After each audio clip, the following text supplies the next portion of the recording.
The Dynamo Roller, a name sure to haunt many players' minds, but something that they haven't thought about in a very long time. The Dynamo is a roller with horrifying range, high damage, and large painting ability, so what happened? Why have people largely forgotten about it?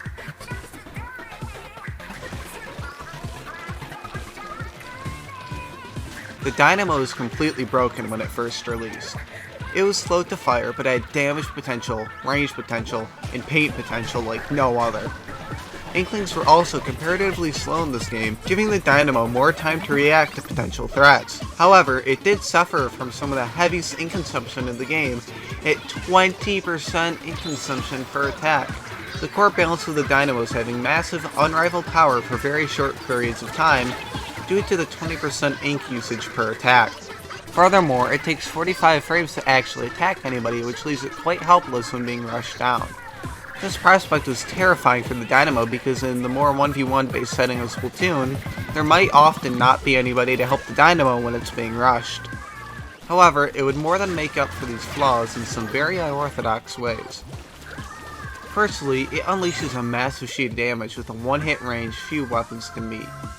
Secondly, the base kit comes with an echolocator. Echolocator can be popped while the Dynamo is attacking, giving an instant ink tank for free, negating the disadvantage of having 20% ink tank usage per shot by effectively bringing it down to 10%. There would be two other variants, the Gold and Tempered Dynamo Rollers.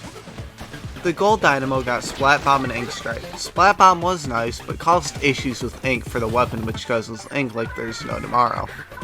Ink Strike allowed it to take out faraway opponents, but wasn't as good as the default kit. The Tempered Dynamo Roller was the most interesting one to me though. It came with Seeker and Killer Whale, and I think it's the most likely kit to come back in Splatoon 3. Killer Whale also allowed it to take out opponents at a longer range, and Seeker gave it some fighting and scouting ability to keep itself alive in the face of short-ranged weapons and sharks. After all was said and done, the Dynamo is a scarily oppressive weapon with a wide splat area that is able to do area denial like no other weapon. It managed to rise to the top of Splatoon due to its sheer power and perfect kit, leaving it open to being nerfed in Splatoon 2.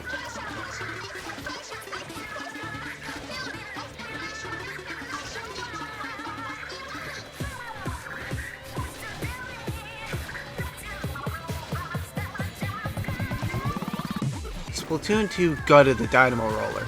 The addition of a vertical flick was the worst thing to ever happen to it, but how?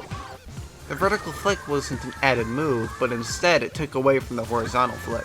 The horizontal flick's range was decreased by 8% and is one of the only weapons to actually get a speed nerf. Furthermore, it is important for the Dynamo to jump during its horizontal flick to get the extra range, but that was now within vertical flick that wasn't really great in the first place. These changes really hurt the Dynamo, and Nintendo knew it. They spent the entire game buffing the roller with some pretty major changes made. Almost immediately, the range to deal maximum damage was increased by 14%, and soon enough it would ink more, deal more damage to the baller, and no longer be slowed down when holding the Rainmaker. Specials like Tenna Missiles and Stingray also didn't help it out any. Both could basically pause the Dynamo's game for a very long time and were an incredible annoyance. The buffs given just wouldn't be enough for the Dynamo, and the Dynamo wouldn't be used too commonly or much at all throughout the game. It did get some interesting kits though, which I think are worth taking a look at. The Gold Dynamo Roller specifically was a really good Dynamo, comparatively speaking. It got Splat Bomb, which is a pretty useful bomb that is more helpful now that the Dynamo is worse. Most importantly, it got Ink Armor. This protected it from all the rollers, blasters, and chargers, and gave it tools to help the team from afar. The Dynamo is a pretty good painter as well, so is able to get a lot of armors out at 190 points per special. Overall, the Dynamo is unfortunately pretty useless in Splatoon 2 outside of a few niche situations that the other weapons could often fit better. It was famous for its incredible fall from grace, and many pondered about what could be done to save it. The launch of Splatoon 3 didn't do the Dynamo any favors. Many competitive players and analysts were excited about the Dynamo's special, Tacticooler, and for a good reason. It gives a ton of buffs to your character, and being able to get those out quickly seemed to be pretty important.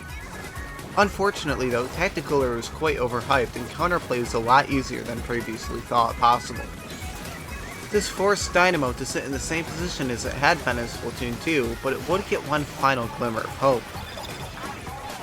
Version 2.1.0 was a major balance change to Splatoon 3, and most importantly, it buffed Dynamo and Tacticooler.